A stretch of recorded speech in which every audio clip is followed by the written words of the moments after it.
leave it and drive. Sunday morning, 6 a.m. We're back at it again.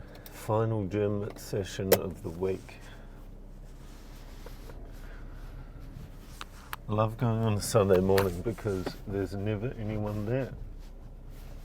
For whatever reason, my gym is so busy in the mornings. It's the only gym I've ever been to that's packed in the mornings. So Sunday is what it feels like, or is what every other gym I've been to feels like in the morning when it's dead. So there's no business on today, but yesterday I was actually thinking, my brother a couple of days ago, he sent me an article about Pokemon cards and how they're worth a lot these days, and some are fetching like $200,000, which is exciting because I have a whole stack of Pokemon cards. And that made me realize that I think Pokemon cards are actually my first foray into business. And way back when Pokemon cards first came out, I was in my first year of high school. And the Pokemon series was big on TV and cards came out. And I just arrived at high school, out of primary school, or you call it middle school or whatever you want to call it. And when I got there was this particular kid I'd never met before because he was from a different school. And he had a Charizard. Now, that was the day I learned the power of the Charizard. So this kid, didn't really like him all that much, but he had a Charizard and everyone wanted to be his friend. Everyone wanted to hang out with this guy because they wanted that Charizard, and everyone would offer him deals like, would you trade this for it? And he would say no. I even offered him deals, and I didn't have many cards at that point, and he would just say no. And I was like, damn, how am I going to get this Charizard? Like, it's clearly the rarest at the time, and I loved collecting things, and I really wanted that card. So I tried for a long time, and I realized that everyone's normal approach wasn't working, so I had to come up with something different. I had to differentiate my offer. So duplicate cards were not really things people liked. People were trying to collect the series. They didn't want double ups of everything. So I went on a mission to get everyone's double ups from around the school that I could find. And over weeks I started amassing just tons of double ups. And then one day, on my way to school, I remember I had my school bag, but then I brought a whole second bag full of cards. There would have been hundreds of cards in there, mostly all the double ups I collected. And I went up to this guy and I showed him the bag.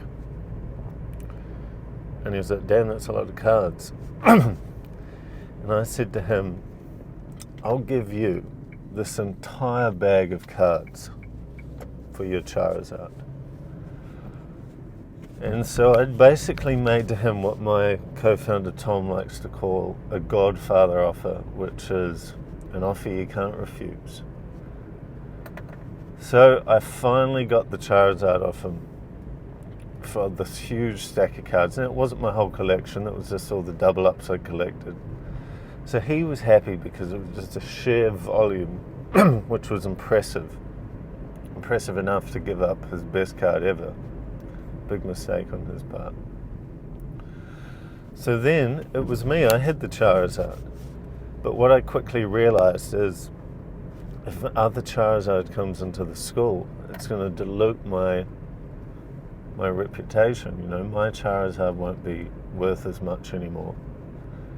And other Charizards did come into the school, and what I didn't realize at the time what I was doing, but I do now, is that essentially I had to limit the supply to keep the value up. which is kind of like what the modern diamond trade is doing. So these Charizards would come in, I'd quickly make a trade to get them, use my usual strategy of just a wad of cards. I'll give you this for your Charizard, and people would hand it over every time.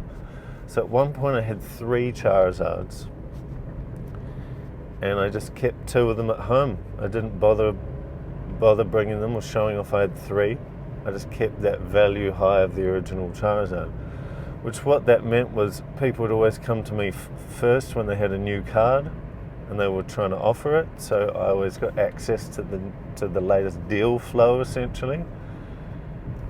And that's exactly how I built my collection of cards. And so back in my office, I've got a folder still full of all those Pokemon cards that I traded. And so I've got the whole first series sitting there in a folder that my young high school self is like, oh, one day these will be worth a lot of money. So here we are, probably over 20 years later, still got them.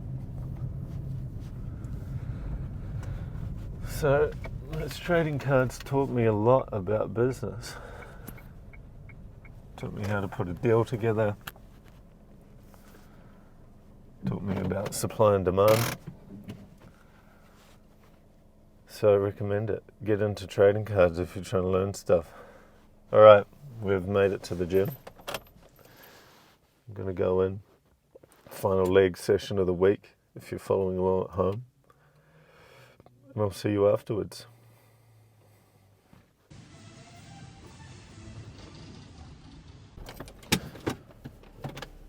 Oh, we finished last one of the week, although back at it again tomorrow. So does it ever stop? The answer is no, because I don't want it to stop. So I think I'm going to retro the week. It's a good opportunity. Monday tomorrow where we start a new week. But last week a lot was supposed to happen, and annoyingly some of it didn't, and some of it was really slow. So I was meant to have a big partnership happen with one of my businesses, which is still happening, but it's just delayed by a couple of weeks. So not the end of the world, but it's been delayed a few times now, so a bit frustrating. And then the feature on Navexa that I was coding that I thought I'd be done by end of Monday, I finished end of Friday. So classic case of software development. Estimations are never correct. So basically, as you'll know if you've done any coding before, it always takes like double or triple the amount of time that you think it's going to take. But got it finished. So this last week was a lot of kind of coding a feature and support, which is good. It gets like new features out there, which improves the product for me, for my customers, helps new customers kind of come along and see the value. But do not mistake, I'm under no illusion that building more features will mean more customers.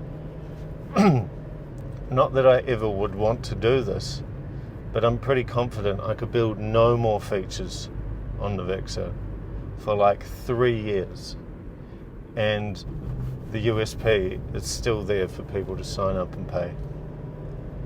But that'd be boring as hell, really. I didn't start a SaaS product so I could just not code on it. But for the next week, tomorrow I'm going to be recording a video on how to use a new feature, and then next week I think I'm just going to be recording a lot of videos around the how to do various things in the product, which it'll update our help documents, gives me stuff to post on social media, and will help me get better at video. Like these videos I think are really helping. I'm getting more natural in front of the camera. But we'll see. But I am excited to start doing some more marketing focused activities.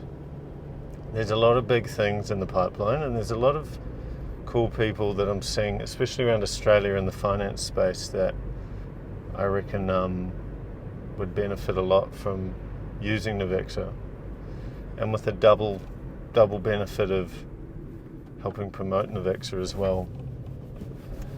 Because the problem with a financial product like Navexa is that, particularly in Australia, and I'm not sure how it is in the rest of the world, but in Australia and New Zealand, people don't like talking about finances or personal finances or what they invest in.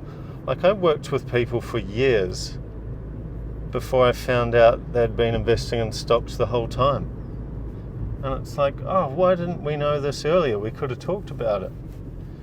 But people are so, I don't know what it is. I think it's a combination of like not wanting to show off, but also not wanting to be judged on the investments they've made. Like, if an investment goes bad, you'll never hear someone tell you about it. But if an investment goes good, you probably still never hear about it. But if you're going to hear about something, it's going to be the one that went good, right? You get that all the time in the property space, despite people having no idea what they're talking about. But that's a rant for another day. So where I was going with that, I cannot remember. But the point is, I've got to market the product. If you build it, they won't come. You got to tell people about it. I got to remind myself of that all the time. Tell people about it. And I think, especially from the frame of like, I think as a non-salesperson coming into this, the default frame's always that like sales is somehow kind of manipulative and like a negative thing. But what I need to remind myself is my product genuinely helps people. It genuinely helps save them money at tax time. It genuinely shows them what position they're in so they can make better investing decisions. So I need to remember that frame when I'm talking to people. That I'm not trying to push a product to get money from them. While that's a side benefit, I'm trying to help them. And I truly believe that I'm trying to help them. So I need to remember that and not feel so guilty when I'm telling people about the product. Alright, so I'm at home now. Sunday. Have a good day. If you're working, I salute you. If you're chilling,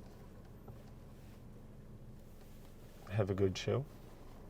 But either way, get after it. I think I'm parked alright. Alright, let's do it.